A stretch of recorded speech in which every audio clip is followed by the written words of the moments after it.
first experience ko ng JM Fiang. Mhm. And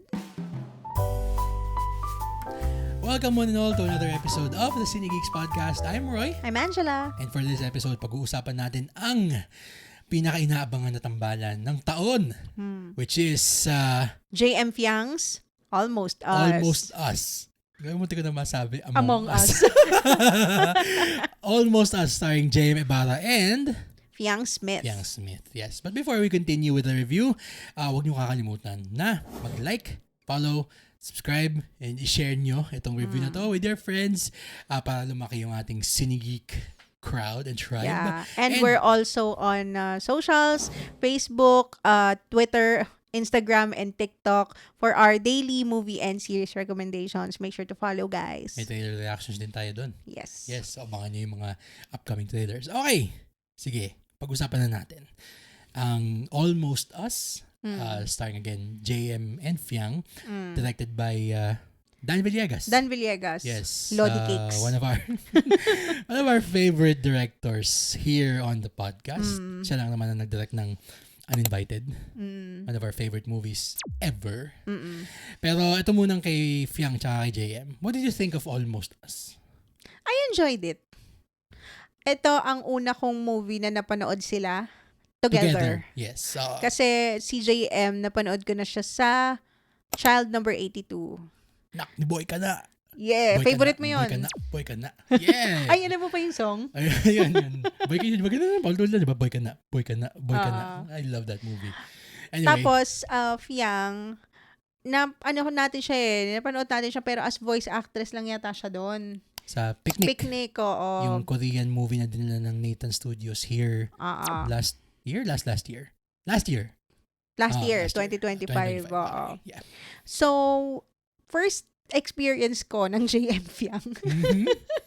And natuwa ako. Ang galing nila. May chemistry talaga sila. By the way, yung kwento pala is mag-best friend sila.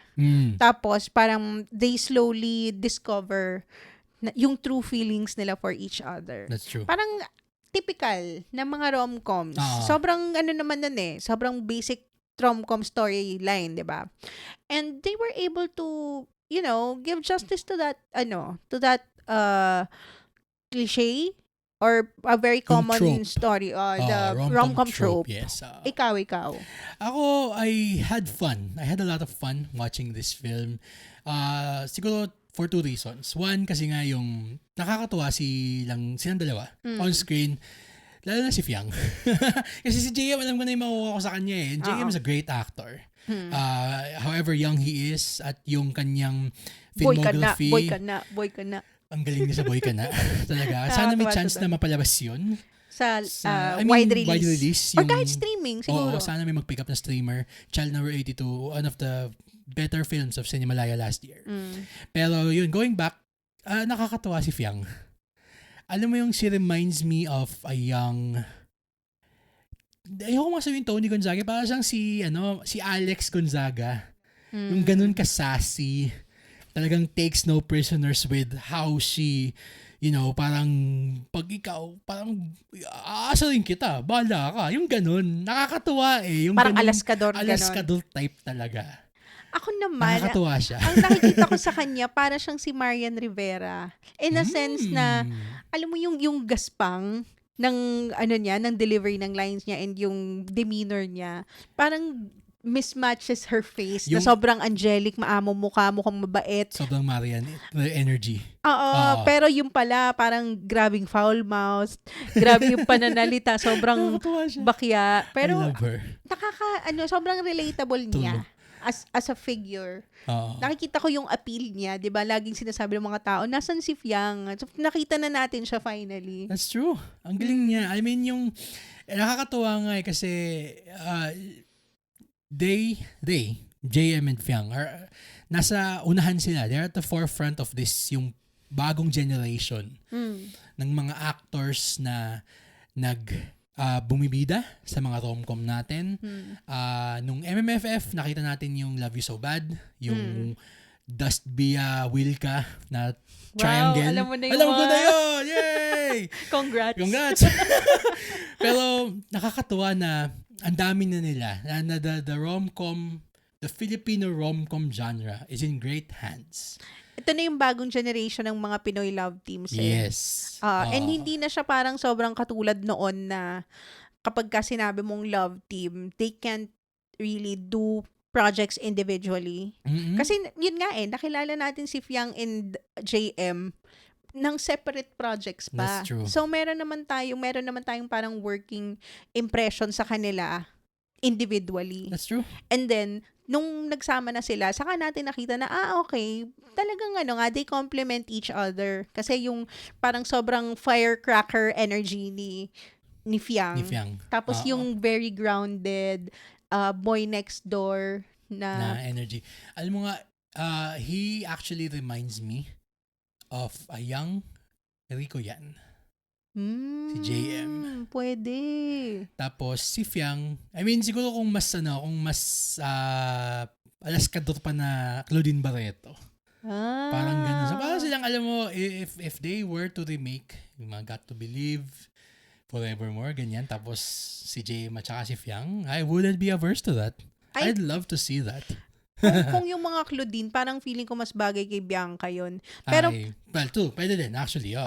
So, pero, wow, that's Bia. Saka Will ka. Pero, talaga, JM Fiang is a love team to really watch out for. Solid talaga nila.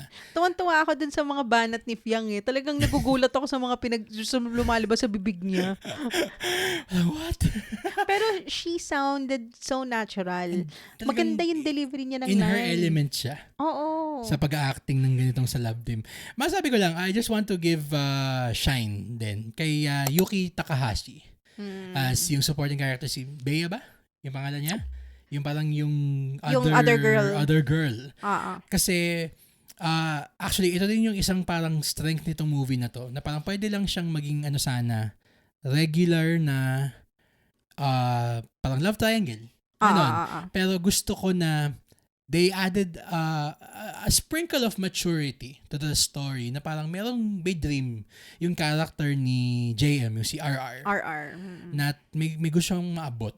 And I love na parang, of course we know na is yung love team, rom-com na sila yung kakatuluyan. Pero gusto ko na yung element ng character ni Yuki na added a bit of maturity to the proceedings. Nagkaroon ng stakes. Yun, nagustuhan ko yun. Talaga.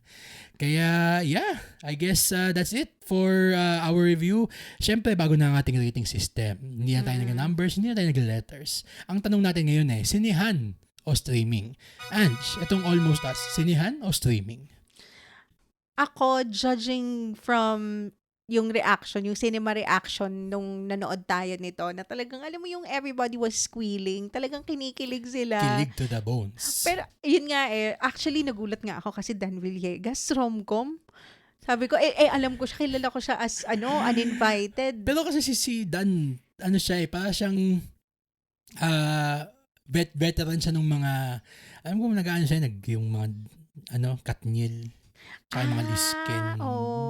Yung mga ganun siya, na talagang, mas subversive pa pala yung uninvited, na bigla siyang out of left field. What? Nag-Jane Wick bigla. Jane Wick, Vilma Santos. So, check that movie out. Sobrang ganda din nun. Pero, ayun nga, going back, well, kung sa bagay, Dan Villegas also directed this series of commercials, di ba, for Eden. Sobrang cheesy. Cheesy, nakakatawa. Yeah. I enjoyed it talaga. And this deserves a sinihan. Tsaka yung reaction nga ng mga tao, talagang grabe yung pakilig. And ang galing ni Direk Dan dun sa mga pakilig moments niya. Marunong siyang yung poof, alam niya yung ibagsak yung punchline ng kilig. Galing. Ito, I actually share exactly the same sentiment. Kasi there are movies that you go to na talagang, sige, enjoy mo siya as a movie. And this is also one of it. Pero ang pinakabintay talaga nito, especially if you're coming in as a casual movie fan, is the cinema experience. And talagang umaapaw sa kilig yung sinihan natin. It adds to the, it adds to the experience kapag may mga tumitili sa tabi mo. Talaga, yeah.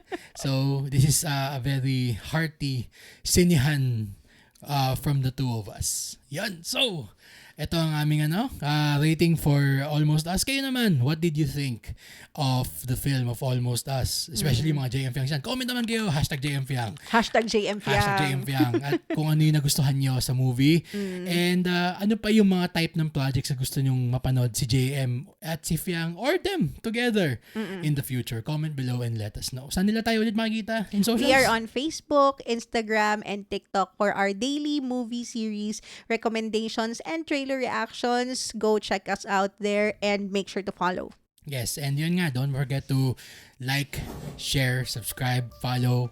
5 stars naman dyan kung nakikinig kayo sa Spotify. Thumbs up kung nasa YouTube kayo. Thumbs up. At i-share nyo to sa mga fellow film fans nyo.